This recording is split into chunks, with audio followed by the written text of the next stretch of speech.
नमस्कार आप सभी को। आप सभी का स्वागत है साईं सचरित्र के अगले अध्याय नंबर 7। जल से जगमग दीप जले।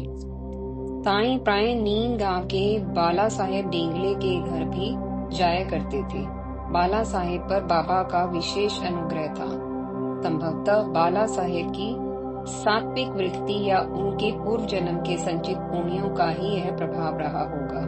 बाला साहेब के छोटे भाई नाना साहेब संतानहीन थे। घर वालों के आग्रहवश उन्होंने दूसरा विवाह भी किया, परंतु संतान सुख उन्हें प्राप्त न हो सका। जब किसी भी उपाय से संतान प्राप्ति न हो सकी तो बाला साहेब के आग्रह पर नाना साहेब साईं बाबा की शरण में आए। साईं कृपा से उन्हें शीघ्र ही पुत्र रत्न की प्राप्ति हुई। इस घटना से नाना साहेब तो साईं के भक्त बन ही गए, साईं के भक्तों में ऐसी प्रताप चर्चाओं ने और भी वृद्धि कर दी। अहमदनगर और दूर दूर के क्षेत्रों में भी साईं का यश उसी प्रकार फैलता गया जैसे सूर्योदय पर शनय शनय प्रकाश सर्वत्र फैलता जाता है। आखिर 2 कमरों के समान लंबे स्थान वाली वह जीर्ण मस्जिद जहां बाबा ने अपना डेरा जमाया हुआ था, उनके दर्शनार्थ एकत्रित होने वाले भक्तों के खड़े होने के लिए भी नाकाफी साबित होने लगी। यह स्थिति तब थी जबकि साईं बाबा का प्रचार, प्रदर्शन और प्रसिद्धि में कोई रुचि नहीं थी। मगर फूल खिलता है तो उसकी सुगंध फूल के चाहे बिना भी फैलती है और प्रकृति प्रेमियों व मधुकरों को सहज ही फूल की ओर खींच लाती है। मगर ये साईं की कृपा, सामर्थ्य और प्रभाव शक्ति का आरंभ मात्र था। प्रकाश साईं को परम प्रिय था। तम या अज्ञान और भय का भेदन करने वाले प्रकाश को भला कौन आत्मवादी पसंद न करेगा। रात्रि के नीरव अंधकार में टिमटिमाते दीपक अपने सौंदर्य व उपयोगिता के साथ इस मौन संदेश का भी प्रसार करते हैं कि विरुद्ध एवं विपरीत स्थितियों में भी धैर्य, स्थिरता और आत्मबल बनाए रखो और अपना संपूर्ण जीवन जन कल्याण में निस्वार्थ भाव से उत्सर्ग कर दो। यश और सिद्धि तो आनंद व संतोष सहित ऐसे जीव की ओर पतंगों की भांति स्वयं खींचे चले आते हैं। रात्रि में दीपक जलाने के लिए साईं संध्या के समय दुकानदारों से भिक्षा में तेल मांग कर लाते और उस जीर्ण मस्जिद में जहां वे रात को सोते थे दीपमालाओं से रोशनी कर प्रकाशोत्सव मनाते। आखिर कुछ दिनों के बाद बनियों ने तंग आकर आपस में तय किया कि आज से साईं को कोई भी तेल नहीं देगा। उनका विचार था कि जब तेल का प्रबंध न हो सकेगा तो साईं का शौक स्वतः ही छूट जाएगा। बनिए जो ठहरे। अपने नित्य के नियमानुसार बाबा संध्या को सभी दुकानदारों के पास पहुंचे। संगठन के पूर्व निर्धारित निर्णय यानी कि षड्यंत्र के परिणाम स्वरूप उन्हें बिना एक बूंद तेल प्राप्त किए मस्जिद वापस लौटना पड़ा। बाबा ने किसी से कुछ न कहा, अल्लाह मालिक है का घोष करते हुए वापस आ गए। साईं का प्रकाशोत्सव किसी बनिए के तेल का मोहताज थोड़े ही था। साईं ने अपना टमरेल उठाया, 4-5 बूंदें तेल की उसमें पड़ी थी। उन्होंने टमरेल में पानी डाला, मिलाया और उसे पी गए। दीपकों में सूखी बत्तियां रखी। तेल मिश्रित जल जो उन्होंने पिया था 3 पाट में उबला और वही पानी दीपकों में डालकर उन्हें जला दिया। बनिए उत्सुकतावश छिपकर यह सब लीला देख रहे थे। शुरू में तो बाबा की इन हरकतों का कोई सिर पैर उन्हें समझ न आया, मगर जब पानी से ही दीपकों को जलते देखा तो ठगे से रह गए। साईं के प्रताप को देखकर उन्हें साईं के साईंत्व का भान हुआ और अपनी करनी पर पछताते हुए वे साईं से क्षमा याचना करने लगे। उदार हृदय साईं के मन में उनके प्रति कोई मैल नहीं था।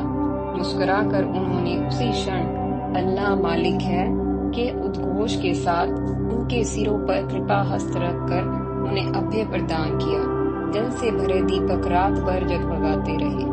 विश्लेषण: जब साधक आध्यात्मिक प्रगति करता है और उसमें पात्रता उत्पन्न हो जाती है, तब सब सिद्धियां बिना बुलाए ही साधक के पास अपने आप उसी प्रकार से आने लगती हैं, जैसे ढलान की ओर वर्षा ऋतु में पानी स्वयं ही चला जाता है।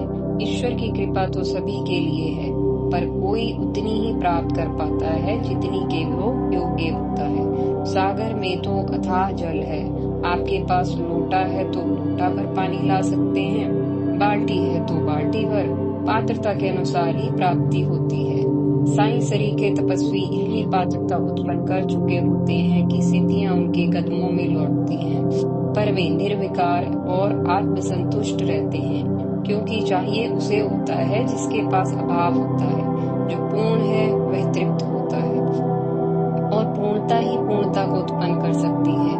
सृजन पूर्णता से ही होता है, अपूर्ण का सृजन तो मात्र विकृति बनकर रह जाता है। उपनिषदों में इसके लिए कहा भी गया है, पूर्णमद पूर्णमिदं पूर्णात् पूर्णमुदच्यते, पूर्णस्य पूर्णमादाय पूर्णमेवावशिष्यते। अतः जो परिपूर्ण है वह सदा तृप्त है। जैसे भरे पेट वाले का मन व्यंजनों को देखकर विचलित नहीं होता, वैसे ही साईं सरीखे व्यक्ति सिद्धियों को पाकर भी उनके प्रयोग से लाभान्वित न होने या उन्हें भोगने के इच्छुक नहीं होते। हाँ, मगर परोपकार के लिए, कृपावश, जन कल्याण के लिए या मोल आ जाने पर वे औरों के हित उद्धार के लिए उन सिद्धियों का प्रयोग अवश्य कर लेते हैं। यही कारण है कि दूसरों को अपनी कृपा के प्रसाद से चक्रवर्ती सम्राट बना देने में सक्षम होते हुए भी साईं एक फकीर बनकर ही मस्त रहते थे।